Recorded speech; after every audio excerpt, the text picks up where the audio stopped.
হাজার সাহাবা কেরামদেরকে নিয়ে আল্লাহর নবী তাদের সাথে যুদ্ধ শুরু হয়ে গেল। বদরের যুদ্ধ, উহুদের যুদ্ধ, এইভাবে যুদ্ধ শুরু হয়ে গেল। একের পর এক যুদ্ধ যখন শুরু হয়ে গেছে, আল্লাহর নবীর সাহাবা কেরাম আল্লাহর নবীর কাছে গিয়ে বলেন, ওগো নবীজি, একের পর এক আমরা যুদ্ধ করতেছি, এক যুদ্ধ শেষ হতে না হতে আরেক যুদ্ধ শুরু হয়ে যায়। ওগো নবীজি, মাতা নাসরুল্লাহ, আল্লাহর পক্ষ থেকে কখন সাহায্য আসবে, আমরা কখন কাফিরদের কাছ থেকে আমরা নিরাপত্তা পাবো? মুসলমান জাতিরা নিরাপত্তা পাওয়ার দরকার আছে কি নাই? আরো জোরে আছে কি নাই? আজকে লক্ষ্য করে দেখেন, সারা বিশ্বের সমস্ত মুসলমান জাতির এই বিশ্বের মধ্যে 600 কোটি মানুষের মধ্যে আল্লাহ রাব্বুল আলামিন 200 কোটি মুসলমান মহান আল্লাহ দান করেছেন। 200 কোটি মুসলমানের মধ্যে 57টা দেশ এমন দেশ, যেই দেশগুলা মুসলমানের দেশ। জোরা বলেন ঠিক না বেঠিক? 57টা মুসলিম দেশ থাকা পড়ার পরেও 57টা দেশে মুসলমান জাতিরা আজকে নিরাপদ নয়। আরো জোরা বলেন ঠিক না বেঠিক? আজকে লক্ষ্য করে দেখেন, মুসলমান জাতির কোন জায়গার মধ্যে নিরাপত্তা নাই। আল্লাহর নবী বিশ্বনবী রাহমাতুল্লিল সাহাবা একরাম বলেন, ওগো নবীজি, বারবার যুদ্ধ করা লাগে, কখন আমরা নিরাপত্তা পাবো? কাফিরদের কাছ থেকে আমরা কখন নিরাপদ থাকবো? আল্লাহর নবীর সাহাবা একরাম নবীর কাছে যখন দাবি করেছেন, আমার মহান আল্লাহ বলেন, আরে জিবরাইল যাও, আমার নবীকে জানাইয়া দাও। নবীর সাহাবা একরাম যেই প্রশ্ন করেছে, এই প্রশ্নের জবাব দিয়ে আমি মহান আল্লাহ সূরা নূরের 55 নম্বর আয়াত নাজিল করে দিলাম। ঐতিহ্যবাহী পীরের বাজার তাফসীর কমিটির উদ্যোগে আয়োজিত 3 দিন ব্যাপী তাফসীরুল কোরআন মহাসম্মেলনের আজকের দ্বিতীয় দিনে চলমান অধিবেশনের সম্মানিত সভাপতি সাহেব, অবস্থিত উলামায়ে কেরাম, মুরব্বিয়ানে কেরাম, যুব সমাজ ভাইরা, পর্দার অন্তরালের অবস্থান আমার শ্রদ্ধের মা ও বোনেরা, আমি আপনাদের সামনে কোরআন শরীফের 114টি সূরার মধ্য থেকে অন্যতম একটা সূরা, যে সূরার নাম সূরা নূর। সূরা নূরের 55 নম্বর আয়াত আপনাদের সামনে তেলাওয়াত করেছি। এই আয়াতটাকে সামনে নিয়ে অতি সংক্ষিপ্ত আকারে কয়েকটি কথা বলে বিদায় নেওয়ার চেষ্টা করব। আগে আসুন, এই আয়াতে মহান আল্লাহ রাব্বুল আলামিন কি বলেছেন এবং এই আয়াতটা মহান আল্লাহ কেন নাজিল করেছেন। একটা হলো আয়াতের অর্থ অথবা আয়াতের অনুবাদ, আরেকটা হলো আয়াতটা আল্লাহ কেন নাজিল করেছেন। আয়াত নাজিল করার একটা প্রেক্ষাপট, একটা কারণ আছে। সেই কারণের দিকে যাওয়ার আগে আসুন, আল্লাহ রাব্বুল আলামিন আমার তেলাওয়াতকৃত আয়াতের মধ্যে মহান আল্লাহ রাব্বুল আলামিন বিশ্ববাসী মানুষের সামনে মহান আল্লাহ তুলে ধরেছেন যে আল্লাহ রাব্বুল আলামিন বোঝাতে চায়, রে ঈমানদার জাতিরা, ও মুসলমান জাতিরা, তোমরা যদি 2টা শর্ত পালন করতে পারো, আমি মহান আল্লাহ তোমাদেরকে 3টা পুরস্কারে পুরস্কৃত করব। জোরা বলেন সুবহানাল্লাহ। শর্ত কয়টা? কথা বলেন কয়টা? 2টা। আল্লাহ বলেন 2টা শর্ত পালন করবা, আমি মহান আল্লাহ তোমাদেরকে 3টা পুরস্কার দিব। এখন শুনবেন, দুনিয়াতে সকল মানুষই পুরস্কার চায়। পুরস্কার যারা হয়, পুরস্কারের লোভী আমরা সবাই। আল্লাহ রাব্বুল আলামিন আমাদেরকে কি পুরস্কার দিতে চায়, পুরস্কারের কথা আগেই আপনাদের সামনে তুলে ধরি। আল্লাহ রাব্বুল আলামিন পুরস্কারের কথা তুলে ধরে আল্লাহ বলেন, তোমরা যদি 2টা শর্ত পালন করো, তোমাদেরকে পুরস্কার দেওয়া হবে। 3টা পুরস্কার দেওয়া হবে। 1 নম্বর পুরস্কার হলো তামাম পৃথিবীর রাজত্ব ক্ষমতা আমি মহান আল্লাহ তোমাদেরকে দান করব। আসতে বলেন সুবহানাল্লাহ। আরো জোরে বলেন সুবহানাল্লাহ। তামাম পৃথিবীর শাসন ক্ষমতা আল্লাহ মুসলমান জাতিকে দান করবেন। এতে মুসলমানরা খুশি না বেজার? আরো জোরে বলেন খুশি না বেজার?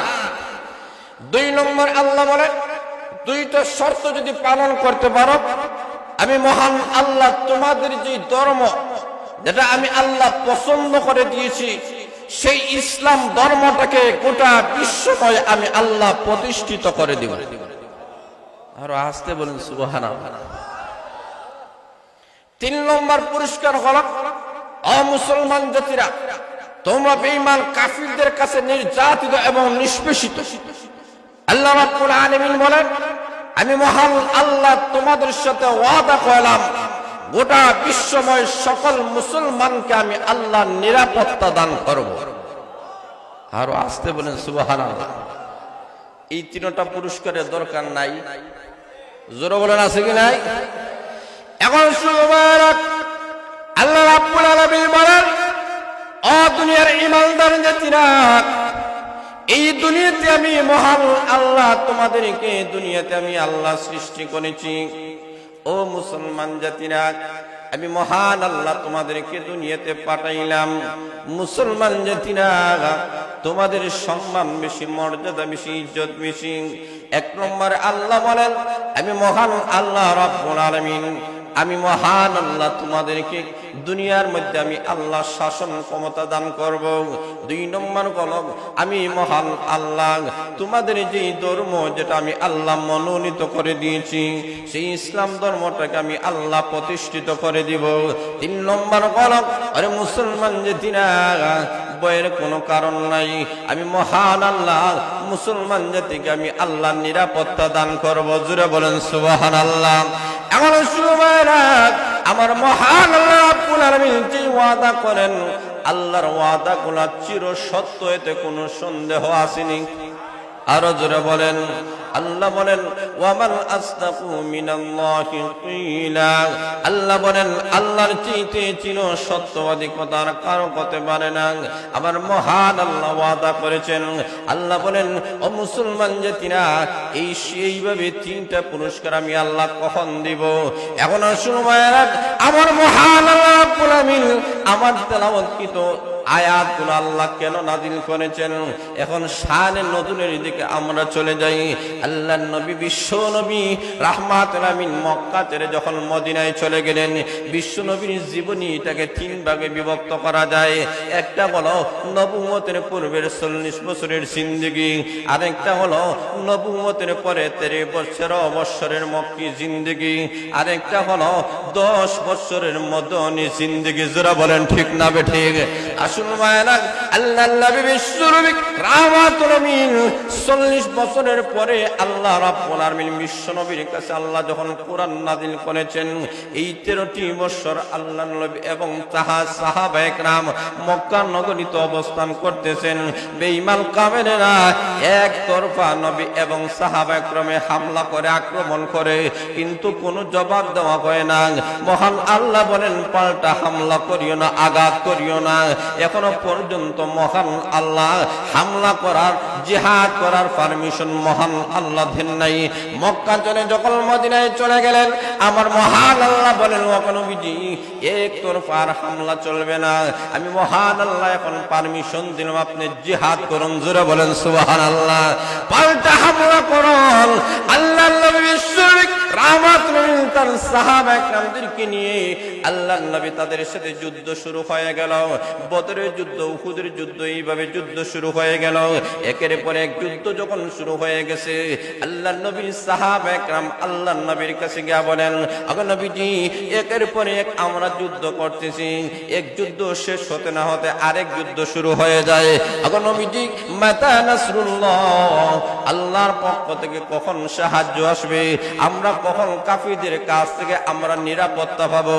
মুসলমান জাতিরা নিরাপত্তা পাওয়ার দরকার আছে কি নাই?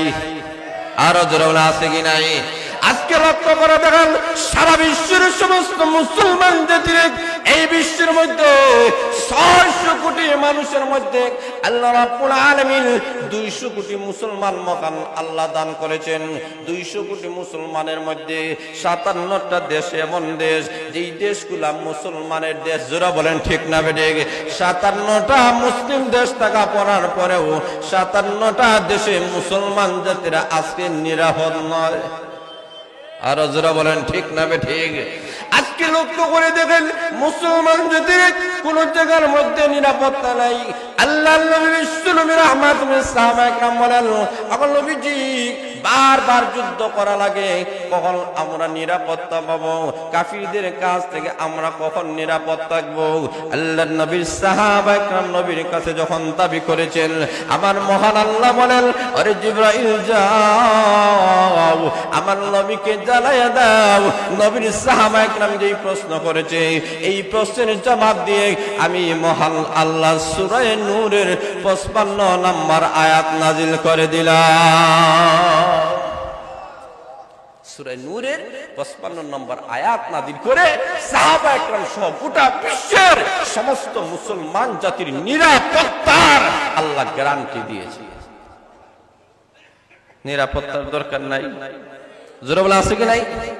এখন আল্লাহ রাব্বুল আলামিন এই আয়াত নাযিল করে বলেন, ও নবী সাহাবায়ে কেরাম, শুধুমাত্র তোমরা নয়, কিয়ামত পর্যন্ত যত মুসলমান জাতিরা আসবে, কোন মুসলমান জাতিদের কোনো অস্ত্র লাগবে না, কোনো কামান লাগবে না, কোনো কিছুই দরকার হবে না রে। আরে মুসলমান জাতিরা, তোমাদের কাছে যদি দুইটা শর্ত থাকে, জোরে বলেন কয়টা? আরো জোরে বলেন। তোমাদের কাছে যদি দুইটি শর্ত থেকে, আমি মহান আল্লাহ রাব্বুল আলামিন ওই তিনটা পুরস্কারে আমি মহান আল্লাহ তোমাদেরকে পুরস্কৃত করব। এক নম্বরে মহান আল্লাহ রাব্বুল আলামিন বলেন, আল্লাহ বলেন, ওয়াদাল্লাহুল্লাযীনা আমানু মিনকুম ওয়া আমিলুস সলিহাত। আল্লাহ বলেন, আমি মহান আল্লাহ ওয়াদা নিয়েছি, চূড়ান্তভাবে আল্লাহ ওয়াদা দিয়েছেন। আল্লাহ ওয়াদা দিয়েছেন, জোরে বলেন কে দিয়েছেন? আরো জোরে বলেন। আল্লাহ রাব্বুল আলামিন বলেন, আমি মহান আল্লাহ ওয়াদা দিলাম কাদের সাথে? এক নম্বর হলো যারা ঈমান নিয়ে আসবে, ঈমানদারের সাথে আল্লাহ ওয়াদা করেছেন। দুই নম্বর হলো ওয়া আমিলুস সলিহাত, আল্লাহ বলেন নেক আমলওয়ালা।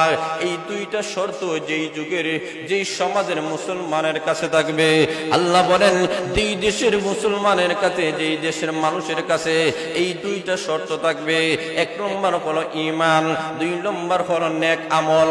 এই দুইটা জিনিস তার মধ্যে থাকবে, আমার মহান আল্লাহ বলেন সেই যুগের মুসলমান জাতিরা সারা বিশ্ব শাসন করবে, সেই যুগের মুসলমানের ধর্ম সারা বিশ্বে প্রতিষ্ঠিত হবে, সেই যুগের মুসলমানরা নিরাপদে থাকে, কোনো বেঈমান কাফেররা তাদের উপর হামলা করতে পারবে না। শর্ত কয়টা? জোরে বলে না কয়টা? আল্লাহ রাব্বুল আলামিন বলেন, এই দুইটি শর্ত আমি আল্লাহ দিলাম। এক নম্বর হলো ঈমান, দুই নম্বর হলো আল্লাহ বলেন নেক আমল। এখন শুন ভাইরা, এই দুইটা শর্ত যখন পালন করা হবে, তাহলে অস্ত্র লাগবে না, শরীরের কোনো শক্তি লাগবে না। আল্লাহ বলেন এই দুইটা শর্ত তোমরা যদি পালন করো, আমি মহান আল্লাহ তোমাদেরকে শাসন ক্ষমতা দান করব। যেমনি ভাবে পূর্বপুরুষের উপরে আমি আল্লাহ তাদেরকে প্রতিষ্ঠিত করেছিলাম, পূর্বপুরুষ দ্বারা আল্লাহ বনি ইসরাইল জাতিকে আল্লাহ বুঝাইছেন। বনি ইসরাইল জাতিরা এরা পূর্ববর্তী ছিল, বনি ইসরাইল জাতিদের মধ্যে মহান আল্লাহ এই দুইটা গুণ আল্লাহ দিয়েছিলেন। তারা যখন এই দুইটা গুণ অর্জন করেছিল, তারাই ছিল মাথা উঁচু পয়নাওয়ালা জাতি। আল্লাহ বলেন, অমুসলমান জাতিরা, সারা বিশ্বময় যদি বিজয়ী অর্জন করতে হয়, তোমাদের ধর্ম যদি প্রতিষ্ঠা করতে হয়, নিরাপত্তাই যদি হাসিল করতে চাও, তাহলে এই দুইটা শর্ত পালন করতে হবে। এখন শুনবায়রা, এই দুইটা শর্ত যদি আমরা পালন করতে পারি, মহান আল্লাহ আমাদেরকে তিনটা পুরস্কার দিবেন। এখন শুনবায়রা, ইসলামের যুগে আল্লাহর নবী বিশ্ব নবী রাহমাতুল আলামিনের যুগে, আল্লাহর নবীর যুগে ইসলাম ধর্ম প্রতিষ্ঠিত হয়েছিল। জোরে বলেন সুবহানাল্লাহ। আল্লাহর নবীর যুগে মুসলমান জাতিরা নিরাপদ থেকে ছিল। আল্লাহর নবীর যুগে ইমানদার জাতির সম্মান মর্যাদা প্রতিষ্ঠিত হয়েছিল। আল্লাহর নবী বিশ্ব নবী রাহমাতুল জামানার মধ্যে, আল্লাহর নবীর জামানার মধ্যে দলিলের মাধ্যমে মহান আল্লাহ ইসলাম ধর্ম থেকে প্রতিষ্ঠিত করেছিলেন। আর সাহাবায়ে কেরামের যুগে হযরত ওমর রাদিয়াল্লাহু তাআলা খেলাফতের সময় মহান আল্লাহ রাব্বুল আমিন এমন একটা রাষ্ট্রীয় ক্ষমতা আল্লাহ দান করেছিলেন। হযরত ওমর রাদিয়াল্লাহু তাআলা যখন খলিফাতুল মুসলিমিন আমিরুল মুমিনিন ছিলেন, তখন রোম পারস্য দেশ পর্যন্ত থর থর করে কাঁপত। আল্লাহ রাব্বুল আলামিন ওমর রাদিয়াল্লাহু তাআলা আল্লাহ এমন ক্ষমতা দিয়েছিলেন, এমন রাজত্ব একটা পাওয়ার দিয়েছিলেন, রোম এবং পারস্য দেশ খলিফাতুল মুসলিমিন ওমর রাদিয়াল্লাহু তাআলা রাজত্ব করেছেন। ওমর রাদিয়াল্লাহু তাআলা যার মাধ্যমে বাইতুল মুকাদ্দাসকে আল্লাহ রাব্বুল আলামিন বিজয় করাইয়াছিলেন। জোরে বলে সুবহানাল্লাহ। আজকে সেই বাইতুল মুকাদ্দাস এটা আজকে মুসলমানের দখলে নয়, ইহুদিদের দখলে। আল্লাহ রাব্বুল আলামিন বলেন সারা বিশ্বে এখন মুসলমান জাতিরা নির্যাতিত, সারা বিশ্বে এখন মুসলমানের ধর্মটা আজকে বোঝা যায় অবহেলিত, নির্যাতিত। আল্লাহ রাব্বুল আলামিন বলেন আবার এমন একদিন তোমাদের সামনে আসতেছে যেই দিন ঈসা আলাইহিস সালাতু ওয়াস সালাম আকাশ থেকে দুনিয়ার মধ্যে আসবেন। ঈসা আলাইহিস সালাতু ওয়াস সালাম দাজ্জালকে হত্যা করে সারা পৃথিবীর মধ্যে আল্লাহ মুসলমান জাতিকে ঈসা আলাইহিস সালাতু ওয়াস সালামের মাধ্যমে মুসলমান জাতিকে একটা রাজত্ব দান করবেন। এই রাজত্বের মধ্যে কোনো বেঈমান কাফেররা থাকবে না, বেঈমান কাফেররা পরাজিত হবে। আর ঈসা আলাইহিস সালাতু ওয়াস সালাম যখন আসবেন তখন ইসলাম ধর্মটা এমনভাবে প্রতিষ্ঠিত হবে, ইসলাম ধর্ম ছাড়া পৃথিবীর মধ্যে আর কোনো ধর্ম থাকবে না। 3 নম্বর হলো ঈসা আলাইহিস সালাতু ওয়াস সালাম যখন আসবেন তখন সারা বিশ্বের মধ্যে মুসলমান জাতিরা নেতৃত্ব আর কর্তৃত্ব করবে, এইগুলাকে কেউ রদ বদল করতে পারবে না। সেই সময় মুসলমান জাতিরা একটা প্রতিষ্ঠিত জাতি হিসাবে গোটা বিশ্বের মানচিত্রের মধ্যে দাঁড়াবে। যারা বলেন ঠিক না ঠিক? আল্লাহ রাব্বুল আলামিন বলেন সেই দিন আমাদের সামনে আসতেছে, অচিরেই আমাদের সামনে ইমাম মেহদী আলাইহিস সালাতু ওয়াস সালাম আসবেন, পরবর্তীতে দাজ্জাল আসবে। দাজ্জালকে ঈসা আলাইহিস সালাতু ওয়াস সালাম আসিয়া হত্যা করে মহান আল্লাহ এই পৃথিবীর মধ্যে আল্লাহর জমিনে আল্লাহর দ্বীন, আল্লাহর ইসলাম, কোরআনের আইন এমনভাবে বাস্তবায়ন হবে এইগুলাকে পরিবর্তন করার কোন ইহুদি খ্রিস্টানের দুঃসাহস হবে না। যারা বলেন ঠিক না ঠিক? তাহলে সেই দিন আর বেশি দূরে নয়, গোটা বিশ্বের রাজত্ব আবার মুসলমানের হাতে আসবে। এটা ভবিষ্যতে আসতেছে, আমাদের সামনে আসতেছে। এই কারণে মুসলিম জাতিরা কখনো গমগিন হওয়ার কোনো কারণ নাই, মুসলমান জাতিরা ঘাবড়াবার কোনো কারণ নাই। মুসলমান জাতিরাই আগেই বিজয়ী ছিল, এখনো আছে। কিয়ামতের আগে এই মুসলিম জাতিরা ইসলামী পতাকা বিশ্বময় উড্ডীন করবে। এমন কোন দেশ, এমন কোন এলাকা, এমন কোন গ্রাম, এমন কোন ঘর থাকবে না যেখানে ইসলামী পতাকা উড্ডীন হবে না। সেটা বলেন ঠিক না? আল্লাহ রাব্বুল আলামিন আমার তেলাওয়াতকৃত আয়াতের মধ্যে আল্লাহ রাব্বুল আলামিন এই ওয়াদাটা আল্লাহ করেছেন, ও মুসলমান জাতিরা তোমাদেরকে 3টা পুরস্কার দিব, তবে তোমাদের কাজ হলো 2টা। আমাদের কাজ কয়টা? মাত্র 2টা। 1 নম্বর হলো ঈমান, 2 নম্বর হলো নেক আমল। ঈমান হতে হবে খাঁটি ঈমান, যে ঈমানের মধ্যে কোনো ভেজাল নাই। আর আমল হতে হবে নেক আমল, বদ আমল হলে হবে না। এই 2টা শর্ত যে মুসলমানদের মধ্যে পাওয়া যাবে এই মুসলমানরা বিজয়ী হবে। দুনিয়াতেও তাদের সম্মান থাকবে, আখিরাতেও তাদের ইজ্জত থাকবে, সম্মান থাকবে। আল্লাহ রাব্বুল আলামিন এই 2টা জিনিসকে আমাদের জন্য দিয়েছেন। তাহলে অমুসলমান জাতিরা এই 2টা জিনিসকে আমরা আঁকড়ায় ধরতে হবে। এই তাফসীর কোরআন মাহফিলগুলো যদি সফল করতে হয়, আজকের আলোচনা থেকে আমরা যা শুনলাম এই 2টা জিনিসের উপরে আমল করতে রাজি আছেন? জোরে বলে রাজি আছেন তো ইনশাআল্লাহ? 1 নম্বর হলো নির্ভেজাল ঈমান, নির্ভেজাল ঈমান। 2 নম্বর হলো নির্ভেজাল আমল, যে আমলের মধ্যে কোনো রিয়া নাই, যে আমলের মধ্যে কোনো অহংকার নাই, আত্মগরিমা নাই। এই 2টা শর্ত আমরা আপনাদেরকে পালন করতে হবে। আল্লাহ রাব্বুল আলামিন আপনাদেরকে, আমাদেরকে সবাইকে যেন এই কথাগুলোর উপরে আমল করার তৌফিক দান করেন। সবাই বলেন আমিন। ওয়া আখিরু দাওয়ানা আলহামদুলিল্লাহি রাব্বিল আলামিন।